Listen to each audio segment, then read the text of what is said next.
जी से कि वो हमारे परम आदरणीय मंत्री जी राजेंद्र पाल गौतम जी का सम्मान करें। पंचशील का जो पटका है उनके गले में पहनाएं। आप साधु साधु कहकर साधु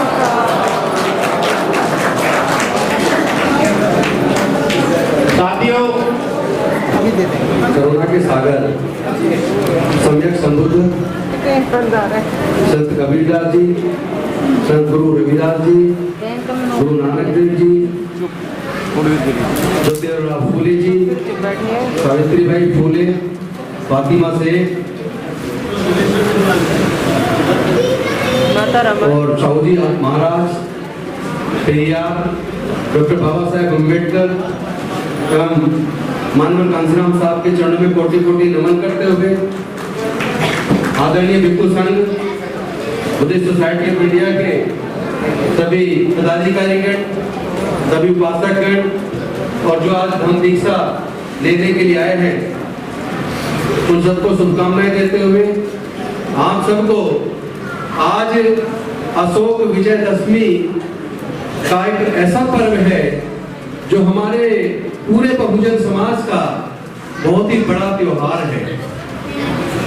और इस त्योहार को हमें उसी तरह बढ़ चढ़ के मनाना चाहिए जिस तरह बाकी धर्म के लोग अपने त्योहारों को बढ़ चढ़ के मनाते हैं।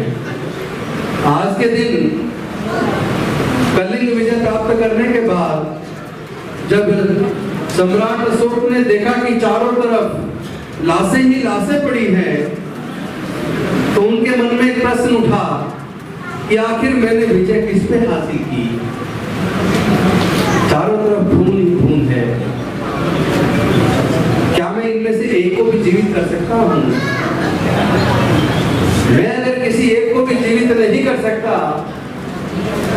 और मेरी वजह से हजारों लाखों लोगों की जान चली गई, उनको आत्मग्लानि हुई और उन्होंने अस्त्र और शस्त्र त्याग कर आज ही के दिन बौद्ध धर्म की दीक्षा ले ली। वो तथागत बुद्ध की शरण में चले गए और उन्होंने अपने पुत्र महेंद्र और पुत्री सुमित्रा के माध्यम से बौद्ध धर्म का प्रचार प्रसार देश में नहीं बल्कि विदेशों में भी शुरू किया। और जो विषमता पर आधारित भारत का समाज था, उस पूरे समाज को, पूरे देश को उन्होंने बौद्ध में बना दिया। तब जाकर कहीं भारत सोने की चिड़िया कहलाया। तो इतना बड़ा हमारा त्योहार, लेकिन हमारे लोगों को उसकी जानकारी नहीं है। तो मैं मानता हूं इसके अंदर दोष हमारे उन पढ़े लिखे लोगों का है, जो लोग धर्म के बारे में जानते हैं, जो लोग विजयदशमी के पर्व के बारे में जानते हैं, लेकिन उन्होंने अपने बच्चों को उसके बारे में जागरूक नहीं किया। दुख तो तब होता है जब हम अपने ही पूर्वजों के कत्ले आम को सेलिब्रेट करते हैं।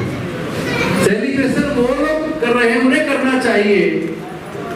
जिन लोगों ने हमारे महापुरुषों को कत्ल करके, धोखे से मार के और जीत अर्जित की, तो ये उनका त्योहार हो सकता है।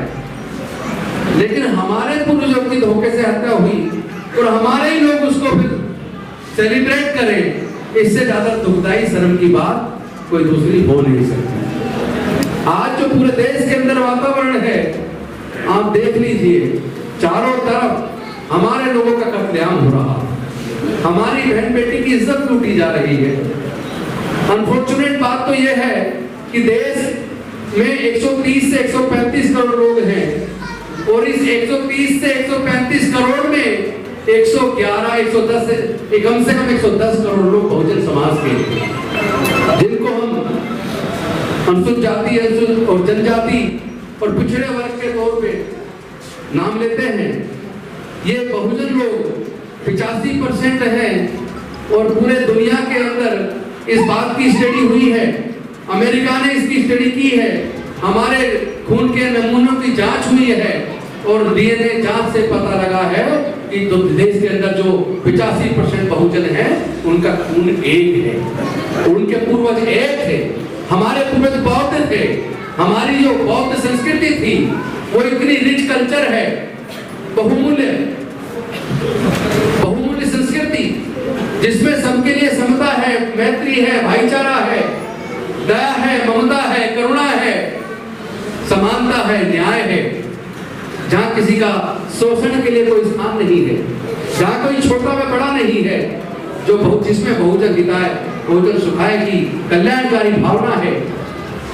जब तक भारत बौद्ध में था तब तक भारत सोने की चिड़िया था, लेकिन जिस दिन धोखे से पुष्पित शुंग के माध्यम से पतंजलि ने राजा बृहद्रथ की जो हमारे पूर्वज थे उनकी धोखे से हत्या करवा दी, उसके बाद 84,000 बौद्ध मठों को तोड़वाया, बौद्ध विहारों को तोड़वाया, बौद्ध भिक्षुओं की हत्याएं करवाई और उसके बाद देश से बौद्ध धर्म को खत्म किया, वहीं से भारत का विनाश शुरू हुआ। आप इतिहास उठा के देख लीजिए, बुद्ध के समय पे अगर आप देखेंगे सम्राट अशोक के समय के आसपास, तो हमारी देश की अर्थव्यवस्था चाइना के बाद दुनिया में दूसरे नंबर पे थी, लेकिन आज हमारे देश की अर्थव्यवस्था इतनी डूब चुकी है कि बांग्लादेश और पाकिस्तान जैसे देश भी अर्थव्यवस्था के मामले में भारत से आगे नहीं चले। ये जातियां किसने बनाई? क्या हमारे समाज के लोगों को उसको पढ़ना नहीं चाहिए, उसको अध्ययन नहीं करना चाहिए कि जाति बनाई किसने और जाति बनाने से फायदा किसे हुआ? हम लोग मूल निवासी हैं।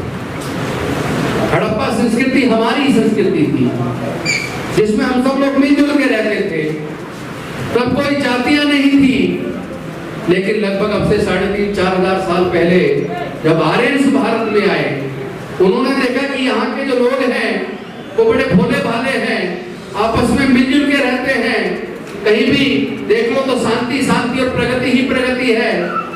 वो ऐसी संस्कृति थी हमारी, हड़प्पा मोहनजोदड़ो संस्कृति इतनी विकसित थी कि दुनिया की पहली विकसित संस्कृति दजला और फ्रात नदियों के बीच मेसोपोटामिया की सभ्यता थी जो इराक के अंदर है, और दूसरी मिस्र की और तीसरी भारत की हड़प्पा मोहनजोदड़ो की संस्कृति थी जो दुनिया की सबसे विकसित संस्कृति थी, जो हमारे पूर्वजों की संस्कृति थी, जो बहुजनों की संस्कृति थी, जो मूल निवासियों की संस्कृति थी। लेकिन इन लोगों ने उस संस्कृति को कुचल दिया, लेकिन इन लोगों ने हमें गुलाम बना लिया। इन लोगों ने सोचा इनकी संख्या इतनी है, कल को इनको समझ आ गई तो अपने हक अधिकार वापस छीन लेंगे। तो इन लोगों ने हमारे समाज को इतनी सारी जातियों में बांट दिया, हजारों की संख्या में जातियों में बांट दिया, और साथ में धर्मशास्त्रों में लिख के एक धार्मिक बंदिश लगा दी कि जो शूद्र हैं उनको पढ़ने लिखने का अधिकार नहीं है, उनको ज्ञान लेने का अधिकार नहीं है, न देने का अधिकार है, उनको व्यापार करने का अधिकार नहीं है, उनको संपत्ति अर्जित करने का अधिकार नहीं है, जिसकी वजह से हमारे समाज के लोग दीनहीन हो गए, गरीब हो गए, गुलाम हो गए। आज सोच के देखिए कि जो देश की खेती की जमीन है, जो देश के प्राकृतिक संसाधन है, जहां लाखों करोड़ों रुपया अरबों रुपया पैदा होता है, क्या कहीं हमारा उसमें हिस्सा है? देश के 85% के समाज के पास देश की अर्थव्यवस्था का केवल 10% हिस्सा है। देश की जमीन, देश की प्राकृतिक संसाधन जो जल जंगल जमीन से पैदा होता है, तमाम तरह के खनिज पदार्थ की खानें जो जमीन से पैदा होती है, क्या कोई अपनी माँ के पेट से लेके जमीन पैदा हुआ? क्या खेत की जमीन या तमाम तरह की खाने कोई अपनी माँ के पेट से लेके पैदा हुआ था? अगर नहीं तो केवल 10-15% लोग देश के 90% संसाधनों पे काबिज क्यों हैं? हमारे लोगों से शिक्षा छीन के हमें दीनहीन बना दिया, गुलाम बना दिया। मुझे पता आप लंबे समय से बैठे, तो आपको मैं ज्यादा लंबा भाषण नहीं दूंगा, ना मेरे पे भाषण देना आता है। मैं चूंकि हमारे इस पूरे कोरोना काल में जितना नुकसान हमारे समाज को हुआ है, शायद इतना समाज किसी दूसरे को इतना नुकसान नहीं हुआ। जो लोग धर्म की पताका लेके पूरे देश के अंदर जाते थे, जिन्होंने हम जैसे लोगों को बौद्ध धर्म के प्रति जागरूक किया, बाबा साहेब का मिशन मूवमेंट हमें समझाया, तब तो छोटे छोटे बच्चे हुआ करते थे, तब उनके भाषण सुन के समता सैनिक दल के बारे में जानकारी हुई, समता सैनिक दल के सैनिक बने। तो जिनके भाषण सुन के हम बड़े हुए, हम लोग को धर्म का ज्ञान हुआ, हमको मिशन मूवमेंट क्या होता है इस बात का ज्ञान हुआ। इस कोरोना ने ऐसे हमारे धर्म प्रचारक, धर्म वाहक एक दो नहीं, यहाँ तो हमने अपने 3 बुजुर्गों की मूर्तियां लगाई हैं, जिनमें शांति स्वरूप बहुत प्रमुख लोगों में से हैं, जिसमें रामपाल सिंह गौतम जी प्रमुख लोगों में से हैं, रामरतन बौद्ध जी हैं, DS गौतम जी हैं। ऐसे ऐसे हमारे क्रांतिकारी, हमारे जो धम्म के वाहक, जो पूरे भारत के अंदर धम्म को लेके गए। कई जगह तो शांति स्वरूप बौद्ध जी हमारे साथ महाराष्ट्र में भी, राजस्थान में भी, यूपी में भी, जहां हम जा रहे हैं वहीं पे हमारे साथ चल रहे हैं। पूरा जीवन जिन्होंने समाज के लिए लगा दिया, आज वो हमारे बीच नहीं है, आज वो निर्वाण प्राप्त हो गए।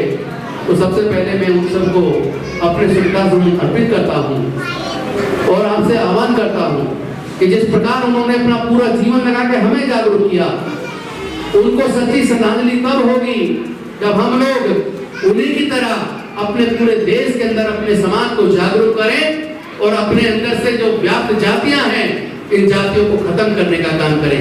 इसलिए हमने नारा दिया है, जाति तोड़ो समाज जोड़ो। और हमारी संख्या अगर 110 करोड़ है, इसका मतलब हम देश की सबसे बड़ी सामाजिक शक्ति का निर्माण कर सकते हैं।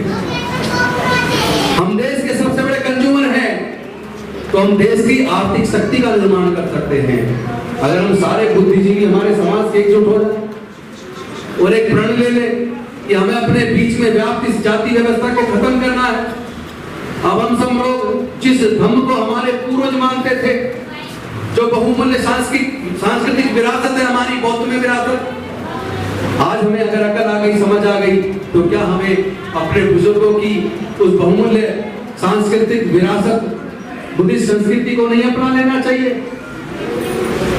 हम लोग को संकल्प लेना चाहिए कि अब हम उस सड़ी गली व्यवस्था में, उस सड़ी गली संस्कृति को त्याग देंगे जिसने हमें दीनहीन बनाया, जिसने हमें गुलाम बनाया, जिसने हमें ज्ञान से वंचित रखा, जिसने हमें तरक्की से वंचित रखा, जिसने हम सबको बांट दिया, जिसने हमारा शोषण किया, जिसने हमारी बहन बेटी की इज्जत लूटी, जिसने हमारे युवाओं की हत्या की। ऐसी सड़ी गली संस्कृति को हमको त्याग देना चाहिए। और आज का दिन विशेष है क्योंकि आज अशोक विजयदशमी का पर्व है।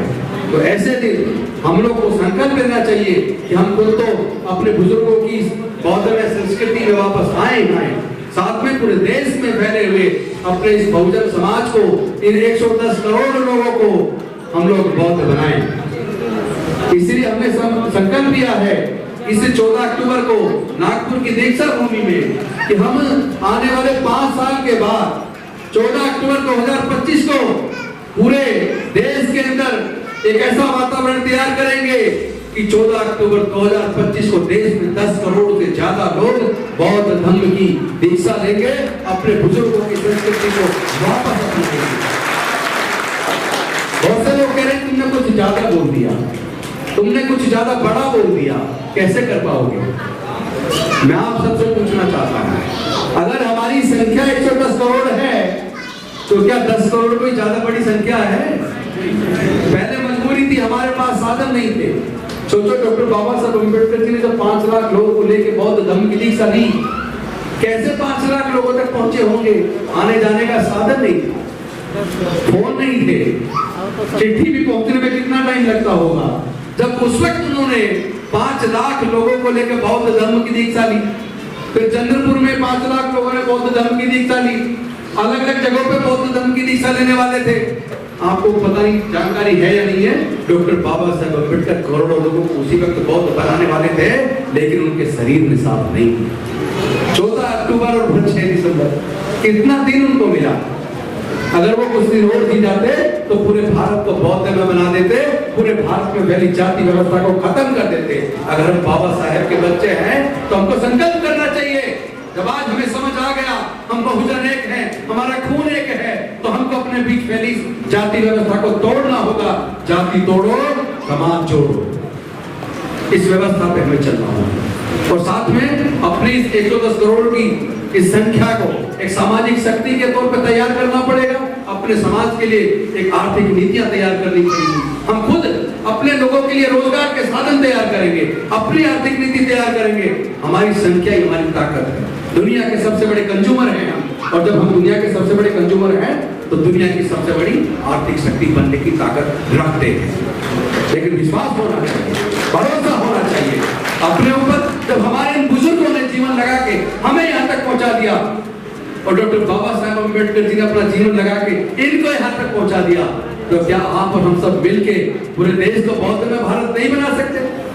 जहाँ शोषण ना हो, जहाँ समता हो, मैत्री हो, भाईचारा हो, करुणा हो, सील हो, जहाँ शोषण के लिए कोई जगह ना हो, जहाँ सबके लिए आगे बढ़ने के रास्ते हो, जहाँ ऐसी भावना हो, बहुजन हिताय बहुजन सुखाय की भावना हो। तो आज मैं आप सबको पुनः अशोक विजयदशमी की शुभकामनाएं देते हुए अपने इन बुजुर्गों को अपनी पुष्पांजलि अर्पित करते हुए अपनी वाणी को विराम देता हूं और आप सबसे आह्वान करता हूं कि हम देश के अंदर नहीं पूरे दुनिया में जितने बौद्ध भिक्षु हैं उन सबको जोड़ के एक साल के अंदर एक कोऑर्डिनेशन कमेटी बनाएंगे। जितनी हमारी समाज की संस्थाएं पूरे देश के अंदर हैं उनकी एक सबकी कोऑर्डिनेशन कमेटी बनाएंगे और उसके बाद जल्दी हम 1-2 महीने के अंदर एक ऐसा ऐप डेवलप कर रहे हैं, एक वेबसाइट डेवलप कर रहे हैं जिस ऐप के ऊपर पूरे देश में बैठे हुए लोग बौद्ध धर्म की दीक्षा 14 अक्टूबर 2025 को ग्रहण करने के लिए अपना आपको रजिस्टर करेंगे। 5 साल के अंदर 10 करोड़ नहीं हो सकता 20 करोड़ लोग अपने बहुजनों के अपने पूर्वजों के धर्म में वापस आने का काम करेंगे। आप सबके सहयोग की जरूरत पड़ेगी क्योंकि ये मेरा अकेले का काम नहीं और इसमें कोई नेता नहीं होगा। इसका पूरी कोऑर्डिनेशन कमेटी इसका नेतृत्व करेगी, हमारे बौद्ध भिक्षु इसका नेतृत्व करेंगे। इसकी जल्दी तैयारी करेंगे, पूरी रूपरेखा बना के आपके सामने जल्दी लेके आएंगे, पूरी तैयारी के साथ आएंगे। यकीन रखना हम जो कह रहे हैं हम करके दिखाएंगे क्योंकि बाबा साहेब के बच्चे हैं, बाबा साहब का खून हमारे शरीर के अंदर है। इसलिए आप सब तैयार हो जाएं और आप सबने मुझे इतने धैर्य के साथ सुना। कई प्रोग्राम लगातार लगे हुए, इसलिए एक के बाद दूसरा, दूसरे के बाद तीसरा, और फिर ट्रैफिक भी होता है, जहाँ लेट हो जाते हैं। नियत हमारी लेट आने की नहीं, आपके बीच हमारा इरादा बिल्कुल आपको परेशान करने का, इंतजार करवाने का नहीं था। लेकिन सब जगह अपने ही समाज के प्रोग्राम है, धम्म का प्रोग्राम है, इसलिए थोड़ा लेट पहुंचा। इसके लिए मैं आपसे माफी चाहता हूँ। आप सबने मुझे समय दिया, मेरे को ध्यान से सुना, मैं आपका बहुत आभारी हूँ। बहुत बहुत धन्यवाद। जय भीम, जय भारत। जाति तोड़ो समाज जोड़ो।